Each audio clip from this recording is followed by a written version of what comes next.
এদেশের জনগণ নির্বাচন চায়, কিন্তু সেই নির্বাচন আগে শেখ হাসিনা বিচার নিশ্চিত করে গ্রেপ্তার করে দেশে ফিরিয়ে এনে তাকেও আপনাদের সন্তানদেরকে তারা যেভাবে হত্যা করেছে তাকে আইনের আওতায় ফাঁসির কাস্টে ঝুলানো পর্যন্ত আমাদেরকে অপেক্ষা করতে হবে। আমরা শেখ হাসিনা সহ তার দোসর যাদেরকে এখনো গ্রেপ্তার করা যায় নাই, আমরা আশা করি অতি সত্বর তাদেরকে গ্রেপ্তার করা হবে। নতুন করে আর দখলদারিত্বের এই বাংলাদেশ এই শহীদ পরিবার দেখতে চায় না। আমাদের আহত পঙ্গুত্ব পরিবারের সদস্যবৃন্দ যারা, তারা নতুন করে আর কোনো সন্ত্রাসী কর্মকাণ্ড দেখতে চান, আর কোনো নতুন ফ্যাসিস্ট মাথা চারা দিয়ে উঠুক তা তারা দেখতে চায় না। অভ্যুত্থানে শহীদ পরিবারের সদস্যবৃন্দ শুরু থেকেই বাংলাদেশ জামাত ইসলামীর সম্মানিত আমিরে জামাত ডক্টর শফিকুর রহমানের নির্দেশনার আলোকে আমরা আমাদের ঢাকা মহানগরী দক্ষিণের মধ্যে যারা ফ্যাসিস্ট সরকারের শেখ হাসিনার নির্দেশে গুলিবিদ্ধ হয়ে আমাদের যে সমস্ত ছাত্র জনতা শ্রমিক ভাই বোনেরা শহীদ হয়েছেন, আমরা তাদের পাশে দাঁড়াবার চেষ্টা করেছি, আমরা তাদেরকে সাহস যোগাবার চেষ্টা করেছি। আল্লাহ সুবহানাহু ওয়া তাআলার সেই নির্দেশের আলোকে ওয়ালা তাকুলু লিমান ইউকতালু ফি সাবিলিল্লাহি আমওয়াত, যারা ইসলাম দেশ জাতি কল্যাণের জন্য মুক্তির জন্য জীবন দান করে, আল্লাহ তাআলা বলেন তোমরা তাদেরকে মৃত বলো না, বরং তারা জীবিত। শুধু জীবিতই নয়, ইনদা রাব্বিহিম ইউরজাকুন, আল্লাহ তাআলার পক্ষ থেকে তারা রিজিক প্রাপ্ত। সুতরাং আজকে শহীদ পরিবারের সদস্য হিসাবে এখানে যারা উপস্থিত আছেন, আপনারা নিশ্চিত থাকা উচিত আল্লাহ তাআলা তাদেরকে নিশ্চয়ই ক্ষমা করে দিয়ে জান্নাতুল ফিরদাউসে আল্লাহ তাআলার মেহমান হিসাবে আল্লাহ তাদেরকে কবুল করেছেন। আমরা আশা করি আল্লাহ তাআলা যেন তাদের কবুল করেন। পরিবারের সদস্যবৃন্দ যারা এখানে উপস্থিত হয়েছেন, আমরা আপনাদের জন্য দোয়া করি আল্লাহ সুবহানাহু ওয়া তাআলা যেন আপনাদের ধৈর্য শক্তি বৃদ্ধি করে দেন তার সেই ওয়াদার আলোকে। লা ইউকাল্লিফুল্লাহু নাফসান ইল্লা উসাহা, আল্লাহ তার বান্দা বান্দির উপরে এমন কোনো কষ্ট, এমন কোনো বোঝা, এমন কোনো বিষয় চাপিয়ে দেন না যা সে বহন করতে পারে না। আমরা আশা করি আল্লাহ তাআলা আপনাদের এই চোখের পানি, আপনারা যে এখন অশ্রুসিক্ত হয়েছেন, বাবা হিসাবে, মা হিসাবে, স্বামী হিসাবে, সহধর্মিণী হিসাবে, আপনাদের নিষ্পাপ সন্তানকে নিয়ে আপনারা এখানে বসে যারা এখন চোখের পানি ফেলছেন, আপনাদের চোখের পানির সামনে আমাদের কথা বলার কিছু নেই। আমরা শুধু আজকে এতটুকু বলতে চাই,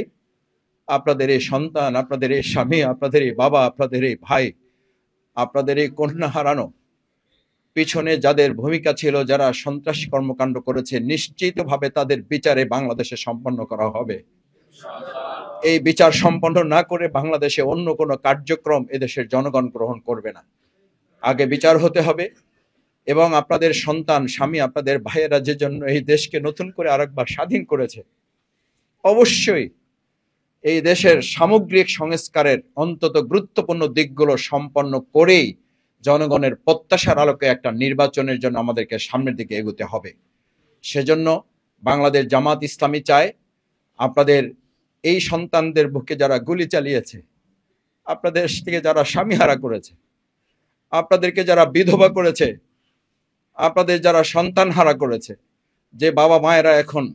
অসহায়ত্বের মধ্যে দিন যাপন করছেন, মনে করছেন, আমরা বাংলাদেশ জামাত ইসলামী ঢাকা মহানগরী আপনাদেরকে আশ্বস্ত করছি, আমরা শুরুতে আপনাদের কাছে ছিলাম, আমরা এখন আপনাদের কাছে আছি, ভবিষ্যতে যতদিন এই দেশ থাকবে, আমরা থাকব, ইনশাআল্লাহ বাংলাদেশ জামাত ইসলামী শহীদ পরিবার একটা পরিবার হিসাবে জীবন যাপন করবে। আপনারা খেয়াল করেছেন, বাংলাদেশ জামাত ইসলামীর আমিরে জামাত মহানগরী দক্ষিণের সংগ্রামী আমির নুরুল ইসলাম বুলবুল সহ আমরা ঈদের সময় আমরা যে যেখানে ছিলাম, আমরা আমাদের প্রিয় শহীদ পরিবারের সাথে সময় কাটাবার চেষ্টা করেছি, এই হিসাবে যে আমরা আপনাদের পরিবারের একজন সদস্য হওয়ার চেষ্টা করেছি। সম্মানিত শহীদ পরিবারের সদস্যবৃন্দ, আমরা আপনাদেরকে আশ্বস্ত করতে চাই, এবং আপনাদের এই শক্তি, আপনাদের এই চোখের পানিকে শক্তিতে পরিণত করে বাংলাদেশে আর যাতে নতুন করে কোনো ফ্যাসিস্ট মাথা চারা দিয়ে উঠতে না পারে, বাংলাদেশ জামাত ইসলামী আপনাদের সাথে থেকে সব ধরনের লড়াই সংগ্রাম করে সমস্ত ফ্যাসিস্ট এবং অগণতান্ত্রিক শক্তিকে আমরা মোকাবেলা করব ইনশাআল্লাহ। নতুন করে আর দখলদারিত্বের এই বাংলাদেশ এই শহীদ পরিবার দেখতে চায় না। আমাদের আহত পঙ্গুত্ব পরিবারের সদস্যবৃন্দ যারা, তারা নতুন করে আর কোনো সন্ত্রাসী কর্মকাণ্ড দেখতে চান, আর কোনো নতুন ফ্যাসিস্ট মাথা চারা দিয়ে উঠুক তা তারা দেখতে চায় না। এদেশের জনগণ নির্বাচন চায়, কিন্তু সেই নির্বাচন আগে শেখ হাসিনা বিচার নিশ্চিত করে গ্রেপ্তার করে দেশে ফিরিয়ে এনে তাকেও আপনাদের সন্তানদেরকে তারা যেভাবে হত্যা করেছে তাকে আইনের আওতায় ফাঁসির কাস্টে ঝুলানো পর্যন্ত আমাদেরকে অপেক্ষা করতে হবে। আমরা শেখ হাসিনা সহ তার দোসর যাদেরকে এখনো গ্রেপ্তার করা যায় নাই, আমরা আশা করি অতি সত্বর তাদেরকে গ্রেপ্তার করা হবে। যাদের অবৈধ অস্ত্র এখন উদ্ধার করা হয় নাই, অবৈধ অস্ত্র উদ্ধার করতে হবে। যে অবৈধ কালো টাকা এখনো উদ্ধার করা যায় নাই, হাজার হাজার কোটি টাকা যারা লুটপাট করে এই কাজে নিবৃত্ত, এই কাজে তারা নিয়োজিত করেছে এবং এখনো পর্যন্ত বাংলাদেশ নিয়ে, আমাদের শহীদদের প্রিয় বাংলাদেশ কিনে যারা ষড়যন্ত্র করছে, আমরা দ্ব্যর্থহীন কণ্ঠে ঘোষণা করছি অবৈধ অস্ত্র উদ্ধার, সন্ত্রাসীদের গ্রেপ্তার এবং অবৈধ কালো টাকা উদ্ধার করা ছাড়া একটা সুষ্ঠু, অবাধ, গ্রহণযোগ্য, অংশগ্রহণমূলক নির্বাচন অনুষ্ঠিত হতে পারে না। সেই জন্য আসুন সম্মানিত শহীদ পরিবারের সদস্যবৃন্দ, আপনারা আমাদের শক্তি, আপনারা আমাদের সাহস, আপনারা আমাদের উৎসাহ, আপনারা আমাদের অনুপ্রেরণা, আপনারা আমাদের দৃঢ়তা চিত্তার সাথে আমরা আমাদের এই প্রিয় বাংলাদেশকে সামনের দিকে এগিয়ে নিয়ে যাওয়ার জন্য অঙ্গীকারাবদ্ধ এবং সেই কাজে আপনাদের দোয়া, সহযোগিতা, ভালোবাসা নিয়ে আপনাদের সন্তান, স্বামী, ভাইয়েরা যে স্বপ্ন নিয়ে জীবন বাজি রেখেছে, বুক চিতিয়ে গুলির সামনে দাঁড়িয়েছে, আমরা দৃঢ়তার সাথে আজকে অঙ্গীকার করছি আমরা আপনাদের শুধু সহযোগিতার জন্য, শুধু অনুদান দেওয়ার জন্য আজকে এখানে একত্রিত হয়ে নাই, আমরা আপনাদেরকে আশ্বস্ত করার জন্য এসেছি যে আমরা সেই নতুন সুন্দর স্বপ্নের বাংলাদেশ বিনির্মাণে যদি প্রয়োজন হয়, আমরা সহ এখানে যারা আছি, আমরা প্রয়োজনে জীবন দেব, তারপর আপনাদের রেখে যাওয়া স্বপ্নের নতুন বাংলাদেশ বিনির্মাণে কোনো বাধা প্রতিবন্ধকতা আমরা মানব না। সেই ক্ষেত্রে আজ আপনাদের সেই সাহসের জায়গাটা বিনির্মাণই হচ্ছে আজকের এই প্রোগ্রামের লক্ষ্য।